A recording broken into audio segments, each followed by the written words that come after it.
Hello friends, welcome to online engineering. पिछले lecture में हम लोगों ने कुछ ईएससी के क्वेश्चंस देखे थे।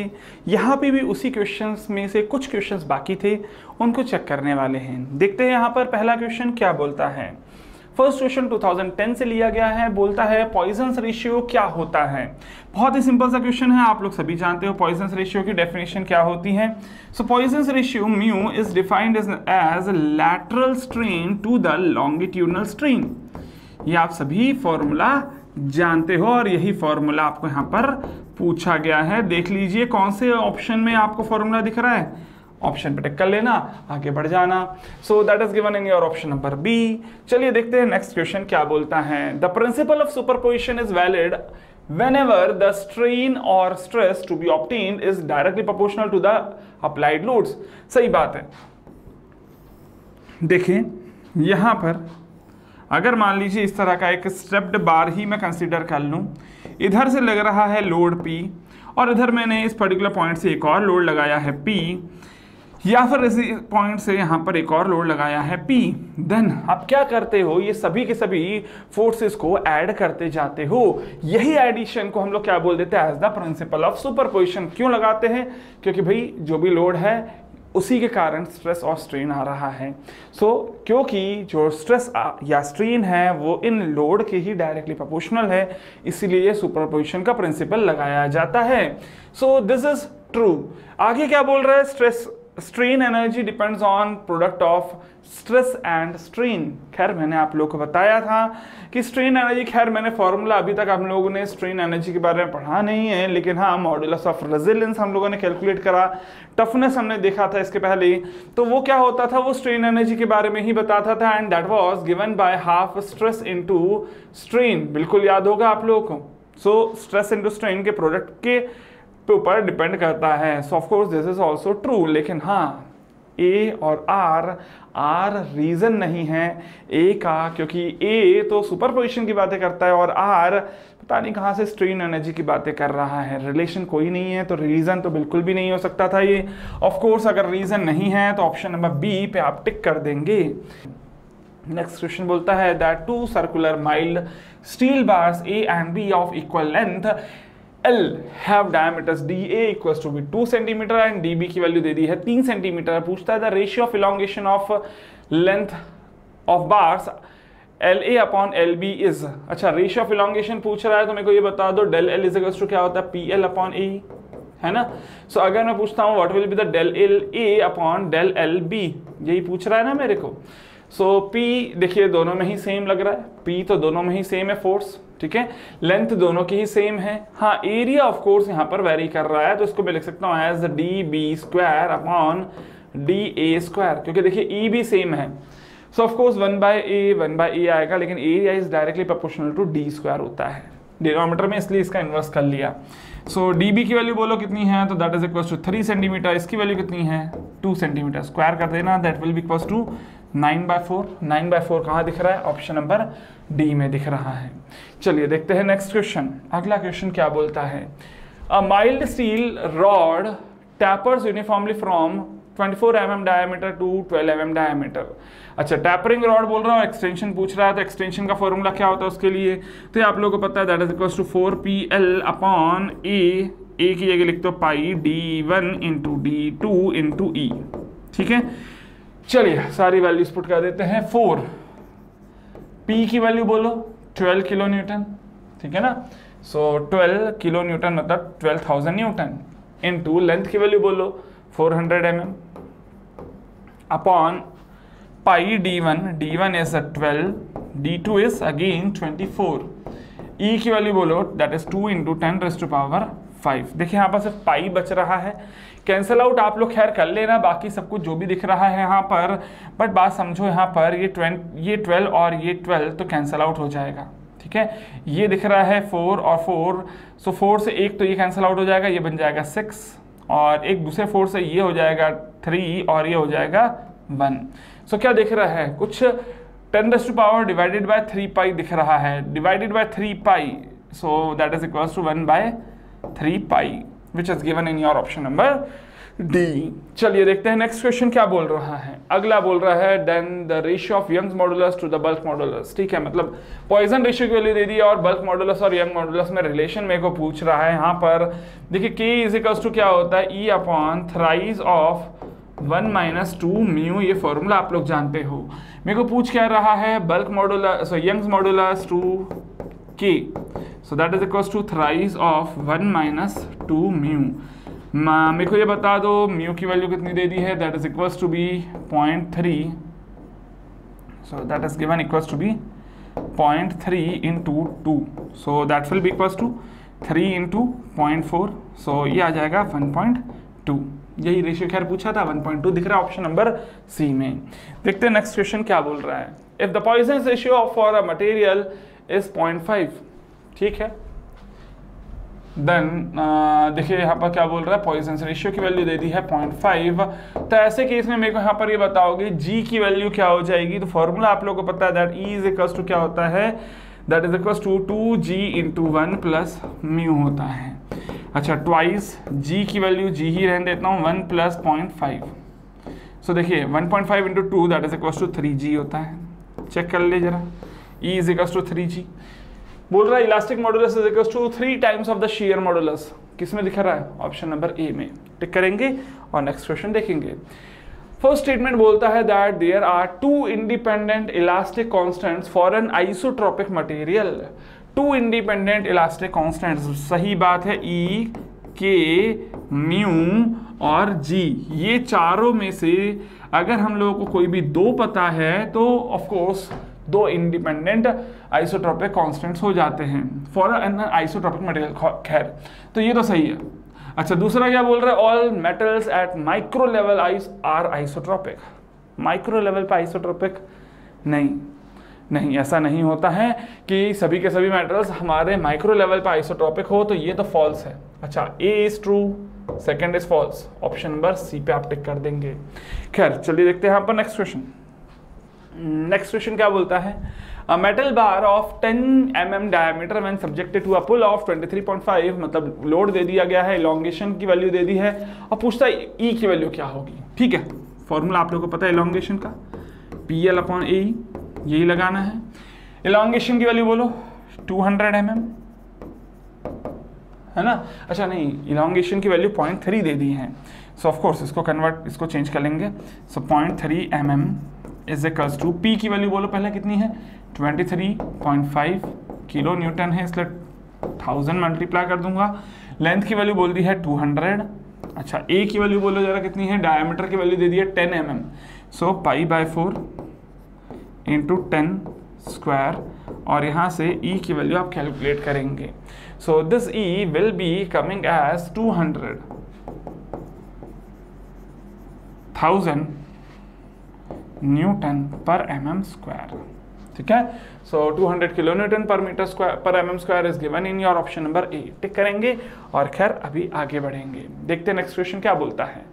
A steel rod 2 mm in length, 40 mm in diameter is subjected to a pull of 70 kN as shown in the figure। ठीक है, पुल है मतलब ये टेंसाइल स्ट्रेस लगेगा यहाँ पर। To what length should the bar be bored centrally from one end, मतलब क्या बोल रहे हैं कि यहाँ से इसको मैं कितना बोर करूँ, मतलब कितना बड़ा यहाँ पर एक बोर बना दूँ ताकि 20% ज़्यादा इलॉन्गेशन मिल जाए, यही तो पूछ रहा है खैर, है ना।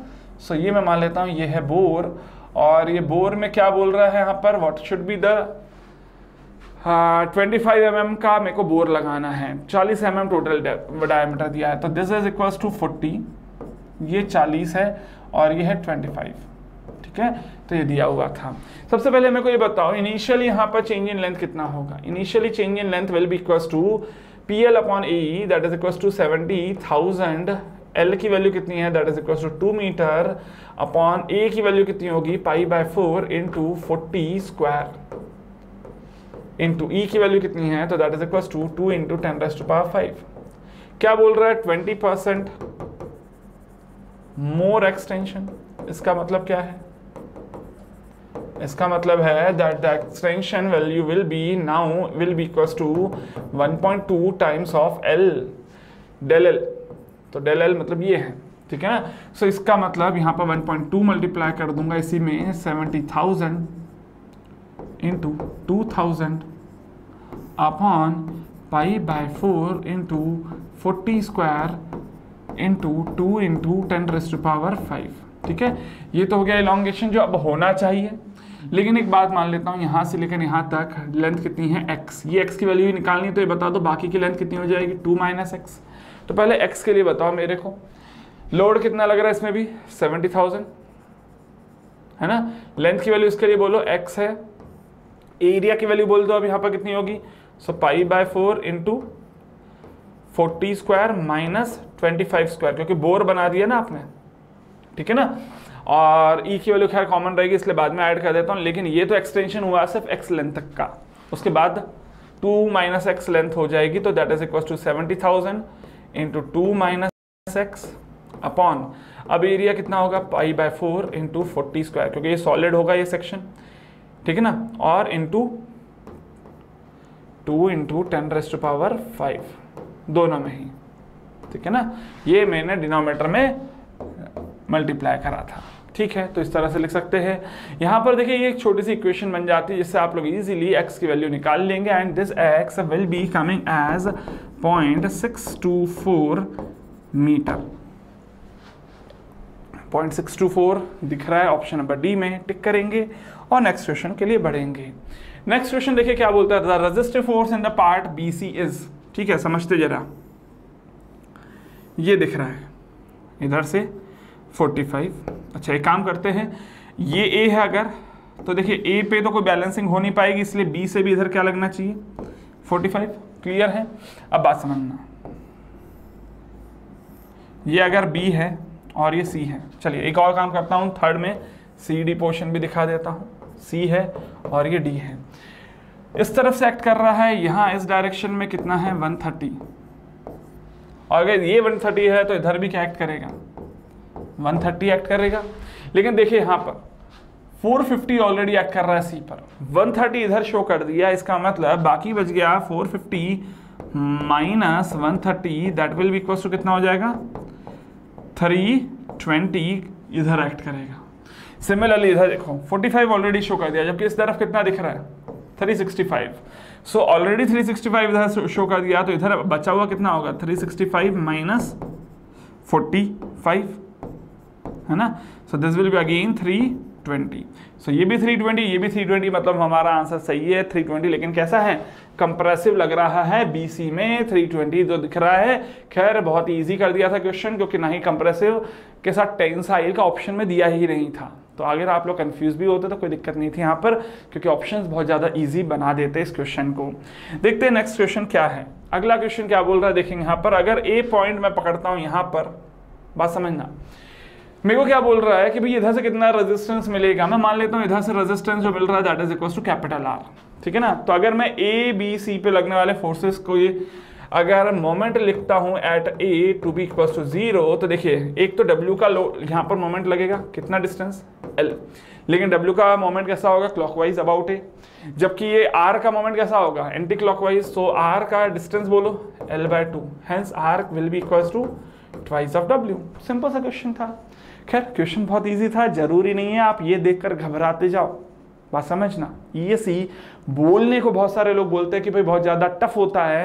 एक्चुअली ESE के क्वेश्चंस टफ नहीं होते हैं, दिक्कत होती है कि हम लोग हमारे मन को कंट्रोल नहीं कर पाते। हमको ऐसा लगता है कि यार एग्ज़ाम बहुत टफ है, मुझे ज़्यादा से ज़्यादा क्वेश्चंस अटेम्प्ट करने हैं, जल्दबाजी, घबराहट और जो आपका सिलेबस पढ़ा है वो याद न रहने के कारण ही सिलेक्शन नहीं होता।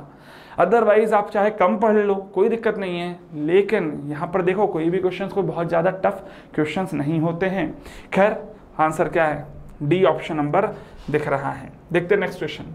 The symmetry of the stress tensor at a point in a body when at equilibrium is obtained from.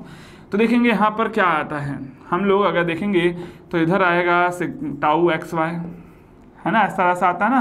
तो यहाँ पर देखो टाउ XY की जगह आ जाएगा XZ है ना, टाउ YZ, यही सब आता है। इसकी सिमेट्री का मतलब क्या है, कि यहाँ पर मैं क्या देखता हूँ, टाउ एक्स वाई की वैल्यू टाउ वाई एक्स के बराबर आ जाए और टाउ वाई एक्स की वाई जेड की वैल्यू टाउ वाई जेड की वैल्यू टाउ जेड वाई के बराबर आ जाए, या फिर टाउ एक्स जेड की वैल्यू टाउ जेड एक्स के बराबर आ जाए, है ना।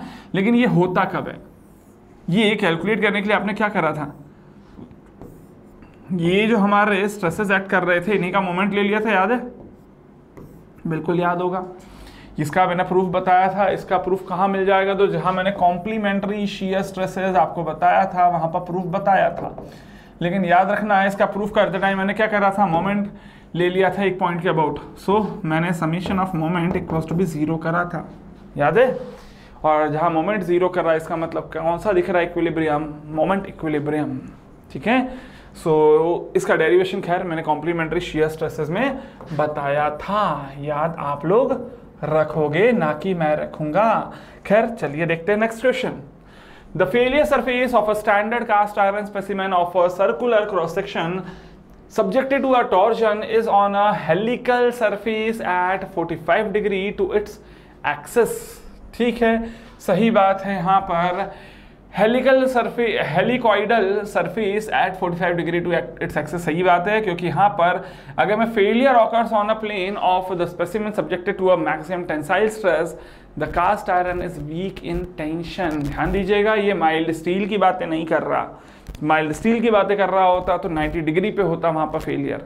कास्ट आयरन एक ब्रिटल मटेरियल है और ब्रिटल मटेरियल टेंशन में फेलियर करता है। याद होगा आप लोगों को कि अगर मैं यहाँ पर माइल्ड स्टील की बात करता तो टेंशन में उसमें कैसा फेलियर होता है, एट 45 डिग्री। बट अगर मैं टॉर्क लगाता हूं और ट्विस्टिंग होती है तो ये माइल्ड स्टील में 90 डिग्री पे होता है। माइल्ड स्टील मतलब क्या है, डक्टाइल मटेरियल, ठीक है।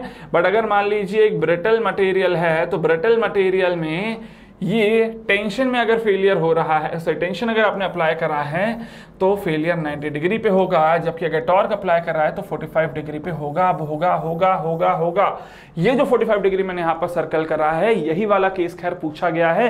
ब्रिटल मटेरियल और टॉर्क अप्लाई करेंगे तो कितने एंगल पे फेलियर होगा, 45 डिग्री पे होगा।